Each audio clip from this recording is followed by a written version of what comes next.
ఎలా కొట్టేవాడు అంటే లిటరల్‌గా అమ్మాయిని స్లాప్ చేసేవాడు. ఆన్ హర్ ఫేస్ మీద ఇక్కడ అలా కొట్టేవాడు. And he is such a toxic person.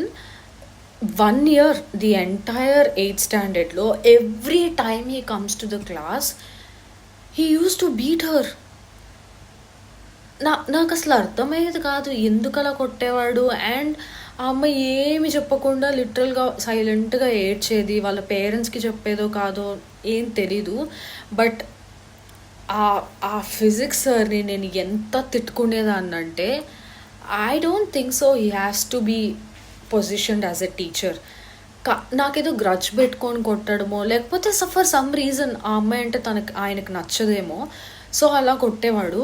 And నేను ఆ స్కూల్ నుంచి 10th స్టాండర్డ్‌లో ఉన్నప్పుడు ఆయన ఆ స్కూల్ నుంచి మూవ్ అయిపోయాడు ఫర్ ఎక్స్‌వైజీ రీజన్స్. అదేంటో నాకు తెలీదు. కానీ నేను ఎంత తిట్టుకునేదాన్నంటే, లైక్ లిటరల్లీ ఒక అమ్మాయిని పట్టుకొని how can somebody do like that. And నేను ఆ తర్వాత చాలా రిగ్రెట్ అయ్యాను. ఎందుకంటే I couldn't speak for her at least. And ఇంకొకటి, నేనే కాదు ఆ క్లాస్లో ఎవ్వరు ఏం మాట్లాడకపోతుండే. కానీ ఇప్పుడు when I remember such things నాకు అనిపిస్తుంది, why didn't I speak for her అని. Like it is very bad.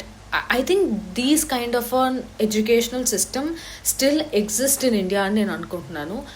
Specifically అలా కొట్టడము. అండ్ 8th స్టాండర్డ్ అంటే at least she should be like 13-14 years ఉంటుంది. అలాంటి ఒక అమ్మాయిని పట్టుకొని ఒక పెద్ద ఆయన physics sir, he must be around ఒక పందిలా ఉండేవాడు, 50 years ఏమో ఉంటాయి అనుకుంటా.